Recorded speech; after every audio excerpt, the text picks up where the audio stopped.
What's up everyone, John Rettinger from Techno Buffalo here, and I want to give you a hardware overview of the HTC Hero.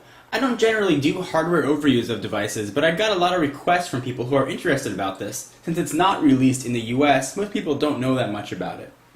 Let's go ahead and get started. First thing size-wise, it's 4.41 inches, so down, by 2.21 across, by 0.56. And you'll also notice that there's a, as I said in my unboxing, a Jay Leno-esque chin on this bad boy. Moving on, we've got a 1350 milliamp hour battery, which unfortunately I can't test to its full capacity because this doesn't have US 3G on it. So just using edge speed, the battery is going to be fantastic. It's got a 320 by 480 pixel resolution on the display on its 3.2 inch size-wise. So it actually has the same resolution as the iPhone. It looks fantastic on it.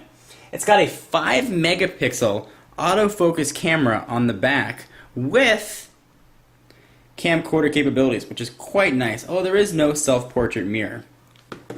So moving on with the specs, this thing can handle a ton of multimedia, including MPEG-4, H.263, H.264, MP3, AAC, AAC+, WMA, WAV. It's got a micro SD card slot, which is hidden underneath the back panel here. You got to take off the battery and slide in the mini SD card, micro SD card rather. But unfortunately, I'll show you, you do not have to remove the battery. Taking off the back cover is kind of a pain. You got to pop it up with your finger, and take a nail if you have one, and sort of slide it down to pop it up, and then pop it up on the other side. And then your micro SD card slot just goes right in there. You can see the battery and the SIM card is right underneath. Although as hard as it is to get the battery off, it's just as easy to put it back on.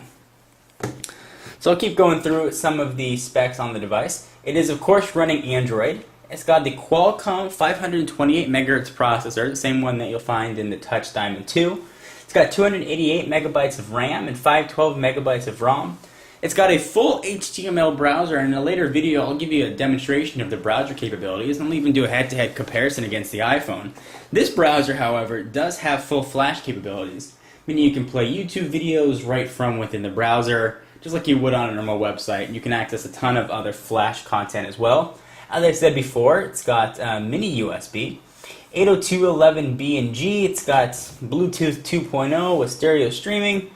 It's got a lot of connectivity options. Now the actual hardware on the device, it's got a send key, the typical Android keys that you'll find on most devices, the send key, the home button, a menu button, and a call end or power button. It's got a pretty useful trackball. It's got a search, which brings up a universal search or a Google search, and a back button.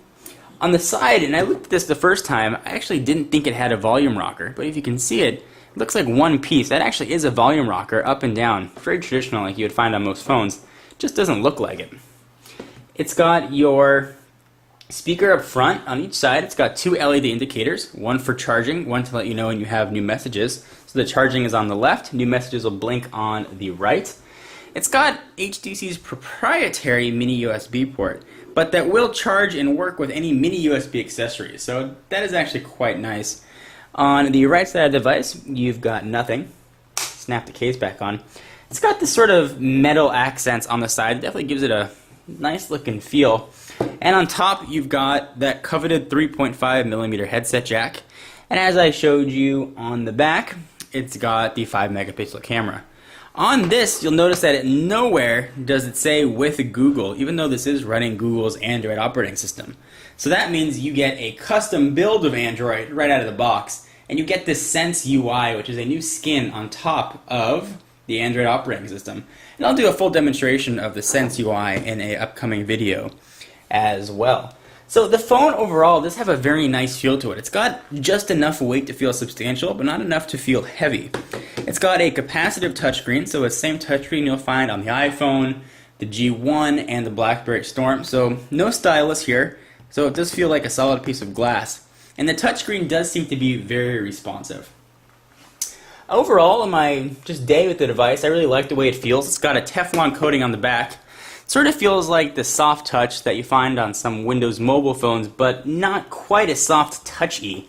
but it doesn't feel like it's going to go sliding out of your hands. It definitely feels like it's going to stick in there.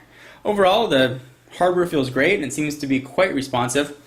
One of the knocks on the device has been that the processor speed is a little bit on the slow side, but I'll talk about that more in an upcoming video. So just a quick hardware overview of the HTC Hero. Hope you enjoyed.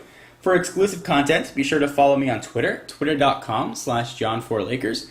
And to learn more about Techno Buffalo, check out technobuffalo.com. I will see you guys in the next video. Bye-bye.